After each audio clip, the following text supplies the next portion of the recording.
Joe beats them. But do they have a defense? No, not yet. Do they? If we don't know, every team right? has a Tanner McKee on it, and they're playing against Cincy, Cincy's in trouble.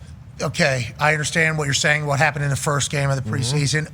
But the Cincinnati Bengals are going to be an interesting case study on this modern NFL because it feels like what they are doing, lighting up on the offensive side, throwing it, everything like that, obviously paying 2 wide receivers top money, quarterback top money, everything like that.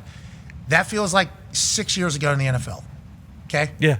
Right now, it feels like everybody is gearing up. Now, that's because the Eagles are champs, but everybody's gearing up. Run game, and it feels like that is what everybody's O-line, kind of D-line. going. O-line, deal trenches, and run game. And it's like, I feel like the Bengals will be able to score with anybody, but the other teams might be able to just hold the ball. They might not have a lot of, because that's like the defense against Patrick Mahomes. How do you beat Patrick Mahomes? Well, you got to keep him off the field. How do you keep him off the field? Well, you control the ball, and then you play good defense if you can. Yeah. It's like teams will be able to potentially do that against this Bengals team, and I think they're just expecting it. I think it's like, we might have to score 50 points to win a game. We know. We all watch football, been around the game. We know that recipe isn't going to work. Yeah. Great offense will not work on any high level of football, especially in the National Football League, even with Patrick Mahomes. Like, he's obviously been great on his run, but Spags has had that defense playing at a high level. When the Bengals beat the Chiefs, Lou had a great game plan for him that they went out there and executed. So defense at some point is going to have to get out there and win you the games.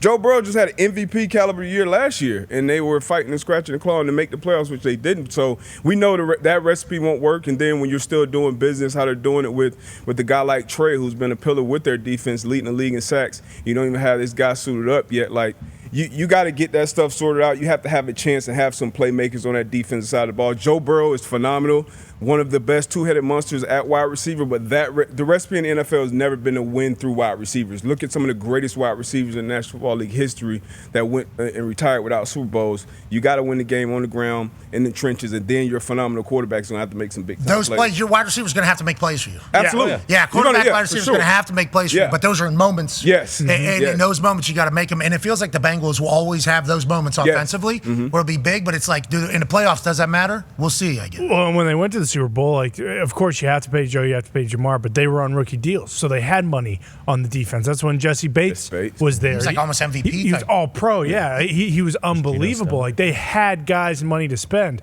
And obviously you have to pay Joe and Jamar. That has to happen, but like, the T. Higgins one, that's why it didn't really make any sense, just because it's like, hey, you do need your number one wide receiver. You need a quarterback. You need, number 2. But isn't Burrow almost where Josh Allen is, where it's like, hey, you would hope that your quarterback is going to make the guy that might not be a number 2? No, but they're paying him as a number 1. Yeah. They have 2 ones, basically. Yeah. And it was very evident that they had 2 ones when they've been playing together. Mm-hmm. And we all assume business-wise not going to be able to get everybody done. They did on the offensive side. Did they lose Trey Hendrickson? We shall see. Will they be okay with that? Will it work? No. All right. We got to get to a break. Look at the weather in the cities they're going to have to go to. Like, you're not going to win a whole lot of 49, 42 games. Joe Burrow's from Ohio. I know he is. That. But they can't stop the run, and they can't run it, so. We'll see. It's a whole new year. Yeah, you're right. Anybody's trophy.